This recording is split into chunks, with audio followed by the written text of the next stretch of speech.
Tonight on the Northwestern News Report, more budget cuts from District 65. The community reacts to middle school librarian positions removed. And a week full of Earth Day events, with spotlights on a bird collision workshop and a local nonprofit. Plus, an intergenerational celebration in full swing. The 5th annual powwow celebrating Native American artistry and community. All that and more tonight on the Northwestern News Report. It's your news right now.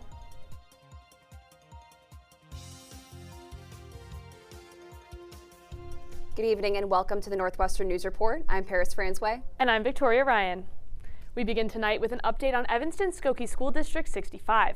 D65 announced on April 18th that it will be removing librarian positions at Chute, Nichols, and Haven middle schools.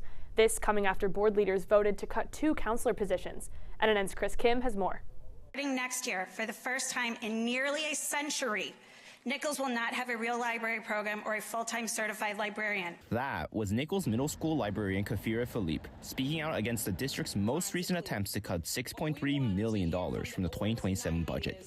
In an email sent to parents and families on April 18th, the district announced the middle school librarians will be reassigned as the positions were being cut. Librarians and parents expressed opposition to the cuts during public comment at the April 20th district board meeting. Haven Middle School librarian Christine Vasil said librarians are essential in supporting readership at a critical moment in students' development. Make no mistake, a library cannot survive the loss of its librarian.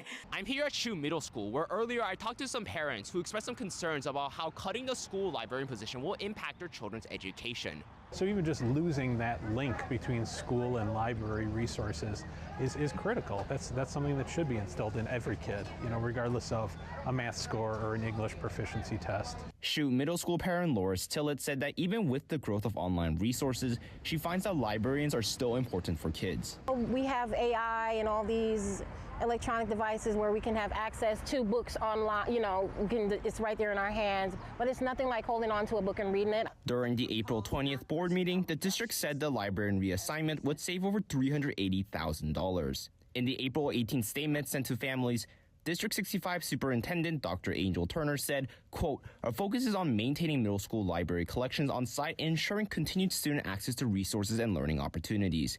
Chris Kim, Northwestern News Network. NNN will continue to bring you D65 news. Northwestern removed a banner near the arch this week after officials say it violated campus policy. The banner, created by Jewish Voice for Peace, included messages about Israel and Northwestern Hillel and featured a QR code linked to a statement about the war in Gaza. The university said in a statement to NNN, quote, "The banner was removed because it did not list the organization name, nor was it promoting the event they submitted, both of which are required by university rules," end quote. Starting May 1st, thousands of Illinois households could begin losing federal food assistance. NNN's Alex Zhang is in studio to break down who could be affected and what the state is trying to do about it. Victoria, this all comes down to new federal rules for SNAP, the Supplemental Nutrition Assistance Program. For nearly 1 million households in Illinois, SNAP helps pay for groceries each month. But starting May 1st, some households could begin losing those benefits, and here's why. Under the new law, some SNAP recipients without dependents now have to prove they are working in job training, volunteering, or qualify for an exemption, such as a disability, pregnancy, or other qualifying circumstances. If they do not meet those requirements, their SNAP benefits are limited to 3 months total over a 3-year period. Those requirements went into effect in February, and May, which is 2 days away, is the first month some households could actually lose the benefits. The new law also changes who qualifies based on immigration status. As of April, SNAP access is limited to lawful permanent residents, certain immigrants from Cuba and Haiti, and people living in the U.S. on the compact with several Pacific Island nations. That means some refugees, asylum seekers, and survivors of trafficking or domestic violence may no longer qualify. Governor J.B. Pritzker's office says about 150,000 able-bodied adults without dependents or ABAWDs have not yet turned in the required documentation to keep their SNAP benefits. Advocates say the laws could hit families already choosing between food, rent, childcare, and medicine. A new Illinois coalition called Save Our SNAP is pushing state lawmakers to respond. The group is backing 3 bills in Springfield, but those proposals would still need funding through the state budget process. For now, state officials are urging SNAP recipients to submit any required documentation before benefits are cut off. Back to you. Thanks, Alex. SNAP recipients can check their status through the Illinois Department of Human Services. Since it began in July of 2024, Evanston's Crisis Alternative Response Team, or CARE, has fielded over 3,100 calls.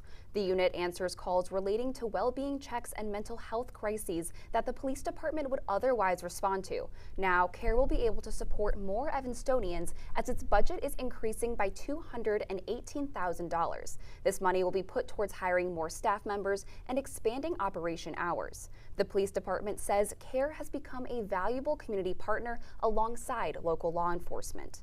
It is nice to have that other component, kind of like a team member, someone you can almost like pass the baton to.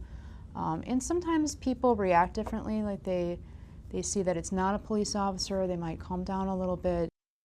CARE will be expanding their service hours with 2 teams operating from 8 a.m. to 8 p.m. on weekdays and 11 a.m. to 8 p.m. on weekends. The team can be reached by calling 311. And back to campus with some exciting Dillo Day news. Mayfest Productions announcing that Malcolm Todd will be the headliner for this year's festival. The Los Angeles-based singer has built a following through self-produced music online, blending nostalgic pop with a modern bedroom sound. The 54th Dillo Day will be held on Saturday, May 16th. Which country took home the top prize at Northwestern's Taste of Mina event?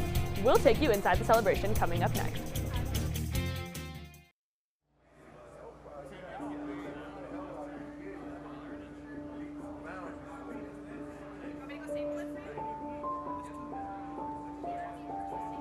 Trying to work my way out of the prison system was the most difficult challenge of my life. It only became tangible once I became a Northwestern student.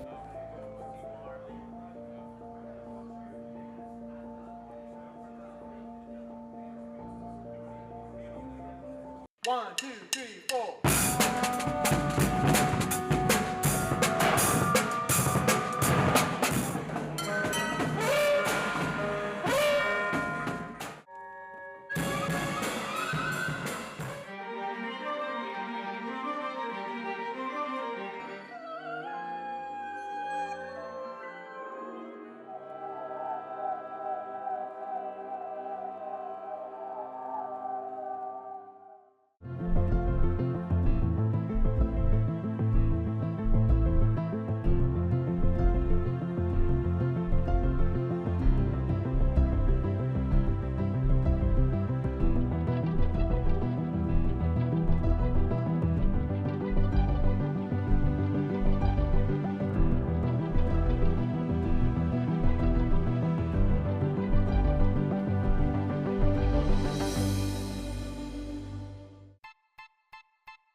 My relationship with Giannis is unique. We're from the same country, we're from the same city. Being a Northwestern alum, I think, has tremendous advantages in the sports industry. To me, that community, it's been with me for 20 plus years.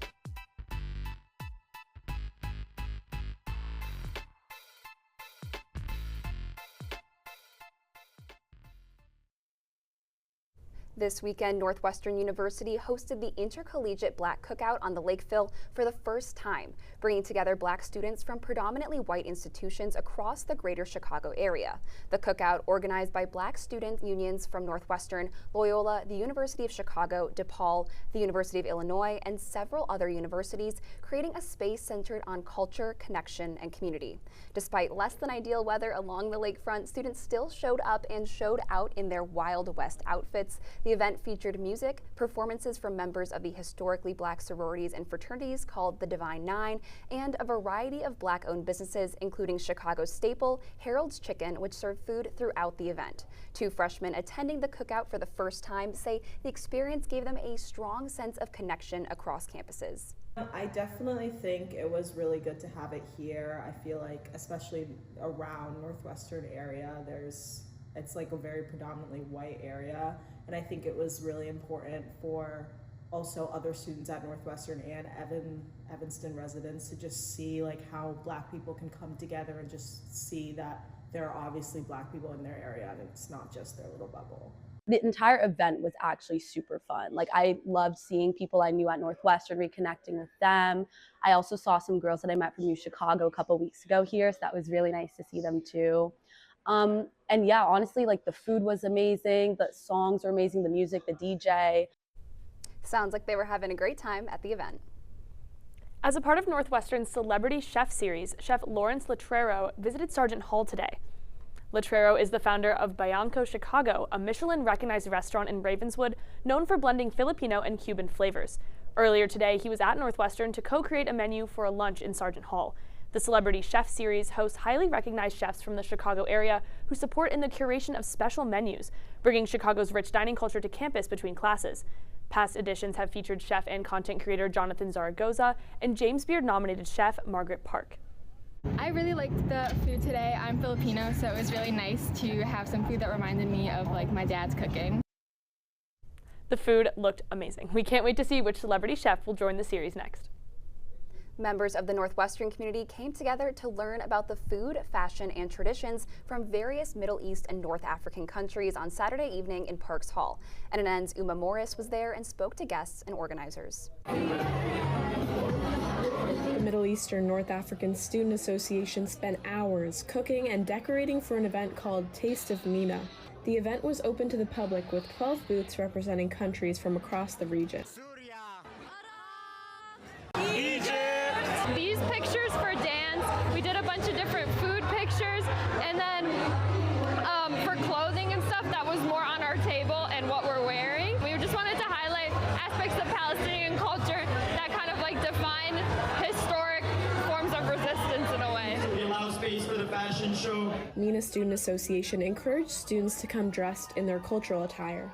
Members representing their countries in a fashion show while attendees dug into foods from across the region. But the event didn't only welcome students. It represents all MENA region, and it's very nice to see all the students coming together, united, and representing their own countries, their heritage legacies. Every dining table had a QR code for students to vote for their favorite booth. Personally, my favorite table was the Sudan table. I think they had like the best setup. They had so many like cultural items, and the food was delicious. Drum roll, please! Iraq came in third, Egypt came in second, and Announcing the winner of Taste of MENA 2026, we've got Sudan! Hamade said she voted for Sudan. I think that was the goal of the event, to kind of just have people come in and like discover new foods, discover new cultures and like histories and traditions that they're not familiar with. Sharing a night of food, fashion, and competitive fun. Uma Morris, Northwestern News Network. MENA Student Association will post updates about next year's Taste of MENA on Instagram at MENA.Northwestern. This past Saturday, Northwestern's Native American and Indigenous Student Alliance celebrated Indigenous culture. NNN's Ryan Weisblum takes you inside the festivities. Blooming flowers. It's a sign of spring and a symbol of renewal and remembrance for Indigenous peoples. This weekend, it was a standing theme for an event showcasing culture in full bloom. I'm Indigenous Mexican, so it's just nice to be around like an Indigenous community and to, I don't know, just see other Native people. This is the 5th annual powwow put on by Northwestern's Native American and Indigenous Student Alliance.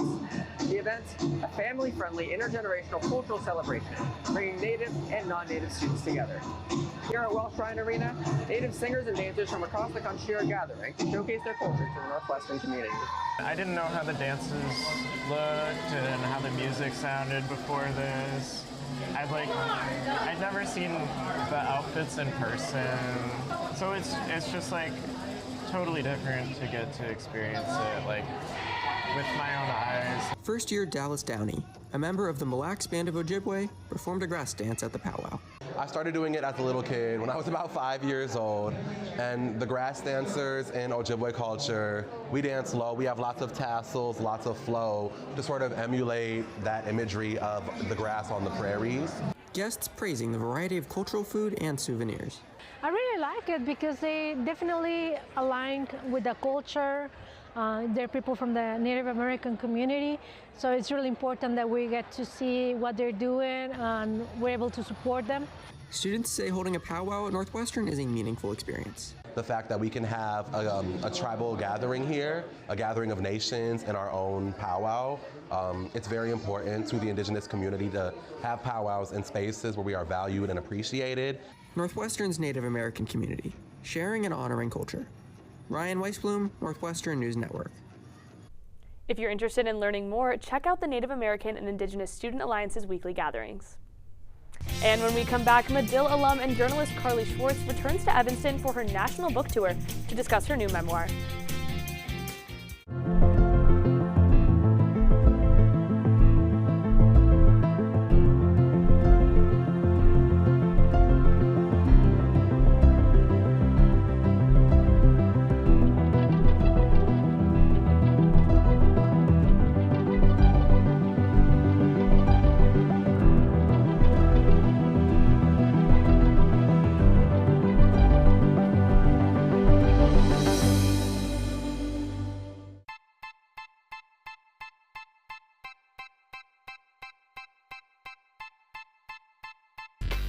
My relationship with Giannis is unique. We're from the same country, we're from the same city.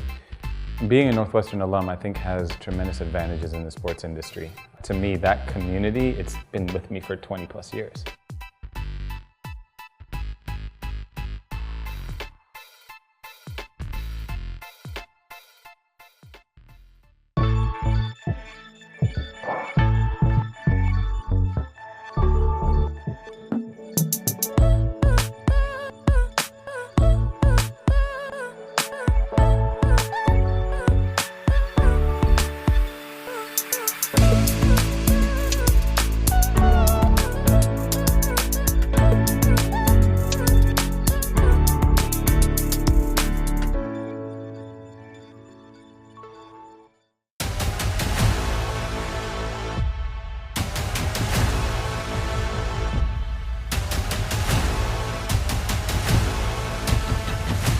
Ready, set, go!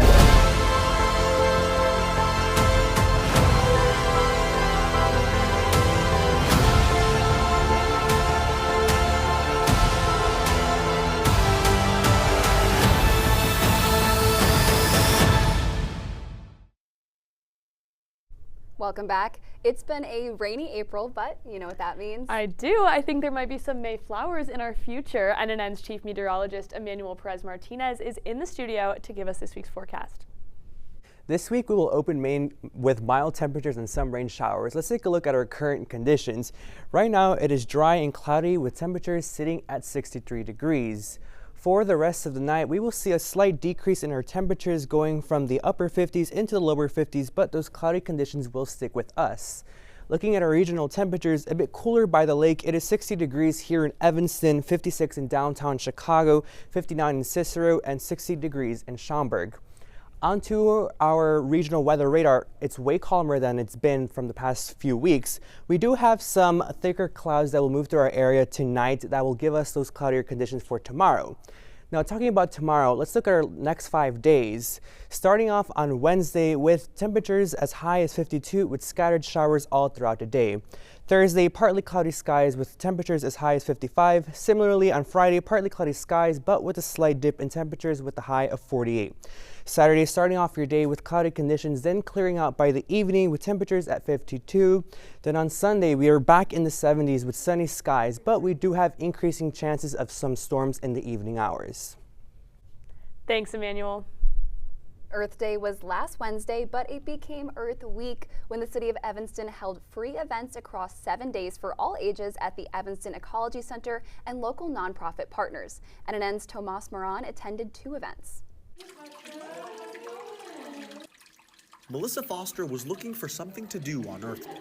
Well, I was looking for an Earth Day event, and I was actually looking for some like restoration, like digging around doing that. I didn't find any, but I spotted this. Foster landed on the Bird Collision Workshop at the Evanston Ecology Center, an activity where guests crafted birds that have fallen victim to window strikes in Chicago.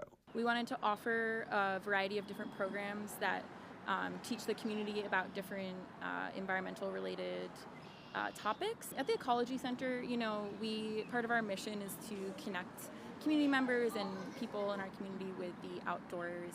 Throughout the week, the center partnered with nonprofits such as Edible Evanston, where Tim Sonder volunteers. I sort of see every day as Earth Day. Edible Evanston is known for its sustainable food forest that cultivates produce for food banks. It offered rain garden tours to the public last Tuesday.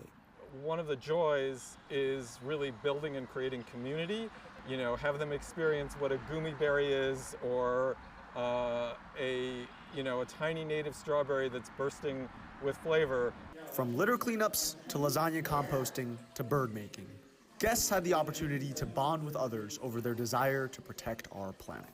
You've got to have a day when everybody is thinking about these issues that relate to Earth and our connection with the Earth. Earth Day and Earth Week organizers want to make sure the impact stretches far across the calendar. Tomas Moran, Northwestern News Network. The Evanston Ecology Center and Edible Evanston both offer programming throughout the year. More information is available on their respective websites. And sticking to the theme of sustainability, dig a hole, plant a tree, and cover it with soil. Students left their mark on campus during this year's Arbor Day tree planting. Arbor Day is celebrated in Illinois in the last Friday in April. Sustain NU members and university grounds crew worked together to plant trees along North Campus near Sheridan Road by the fraternity houses. Organizers say the event is about more than beautifying campus. It also supports the university's broader sustainability efforts. Northwestern has committed to reducing greenhouse gas emissions by 30% by 2030, with a long-term goal of reaching net zero by 2050. Organizers say student habits, from reducing water usage to saving energy, go a long way in reaching that goal. You can build the greenest building, plant the most beautiful landscape, but if those who occupy and use those spaces aren't also contributing by, turning off the lights when you leave a room or running the faucets less and respecting and helping to support our campus grounds, we lose, some possibility of what our impact can be.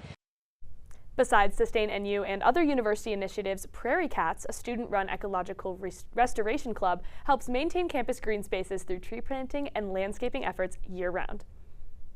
Medill alum Carly Schwartz made a stop in Evanston as part of her national book tour. The journalist and author said this stop was one of her most special. Our Nora Cruz has more. From Panama to San Francisco to Evanston, Northwestern alum Carly Schwartz's senior roles at Huffington Post, the San Francisco Examiner, and Google have taken her around the world and into many adventures. Now, she's back at her alma mater. I just love Northwestern. I mean, I've got my shirt. I just feel the school spirit is palpable for me while I'm here. The Medill alum returned to Northwestern last Wednesday during her nationwide book tour. Her debut memoir, I'll Do Anything Twice, covers her 20-year career in journalism, tech, and storytelling. Inviting Evanston locals and students, the Medill alum sat down in conversation with her former professor. I really did almost tear up when I started talking about Patty. Lots and lots of students write books, but it is fantastic when they want to bring that back to campus and share with students, and that's what I think is so amazing. But with the highs, there were lows. I loved Northwestern. I also really struggled in college. I was my own worst enemy. I wish when I was a student someone had told me I didn't know what I was going to do when I graduated. Schwartz spent years with severe undiagnosed depression. She hopes her book will raise awareness about mental health issues. And how suicide has affected the lives of your family and friends. She says her time at Northwestern has shaped her into the person she is today. Ultimately, there is a path to learning how to build the life you love, and I'm really grateful that my path to that started here, started at Medill, started in Patty's class, started on these streets. Nora DeCruz, Northwestern News Network. Schwartz says she hopes her book will raise awareness on mental health. From campus parties to an international record deal, a Medill sophomore shares more about his music career coming up next.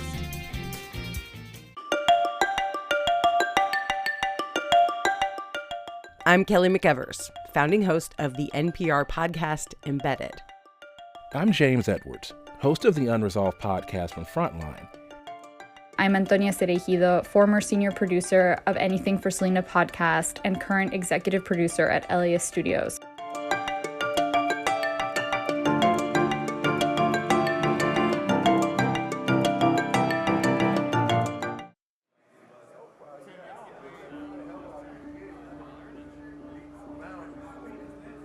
My narrative, since I've been locked up and kind of made my transition, has been like redemption, accountability. When I come into the classroom environment, every individual that sits amongst me takes education seriously.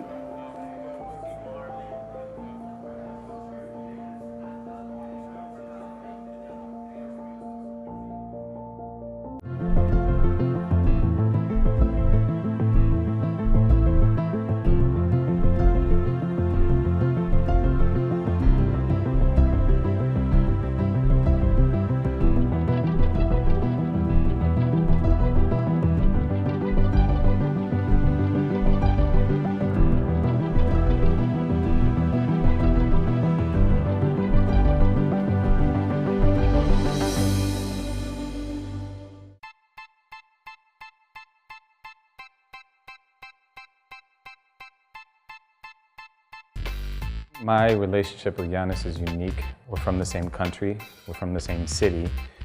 Being a Northwestern alum, I think, has tremendous advantages in the sports industry. To me, that community, it's been with me for 20 plus years.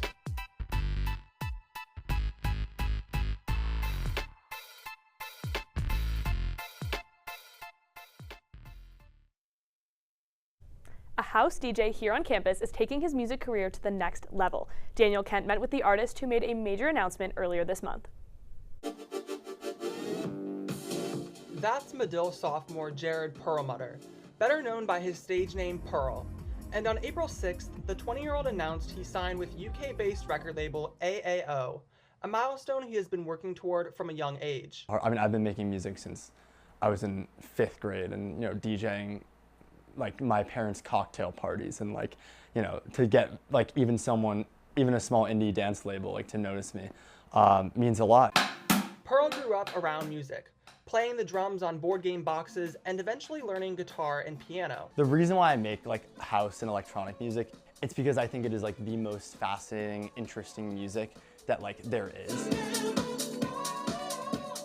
I get like a little culture every time I go out the door. Sophomore ND Winery lives across the hall from him. We kind of bonded over our shared love of music. I was in a few bands in high school. The two met last year through their fraternity, where Pearl has performed at large parties, even opening at Dillo Day last year. He's obviously been working on his stuff for a while, and we actually performed at a show together. Now, with a record label backing him, Pearl looks forward to growing his fan base and releasing more tracks. Because at the end of the day, like, I just want to make people like sing. I want people to like dance to my stuff, right? And like, that's so important to me. Winery says Pearl is pursuing his dreams. In his mind, there is no necessarily like plan B. Synthesizing sounds that resonate with crowds. Daniel Kent, Northwestern News Network. Pearl released a new song April 10th titled Where, which he says is just the start of much more music to come. You can listen to it on any streaming platform. So, Paris, have you listened to his music before? I haven't actually heard his music before, but in that story, it sounded so good. So I'm gonna check it out on Spotify after this. Yeah, definitely. I've seen him advertise on TikTok and Instagram Reels, but I've never listened to it on Spotify. But that's all the time we have for tonight. Thanks for joining us. I'm Victoria Ryan. And I'm Paris Francois. Have a great night.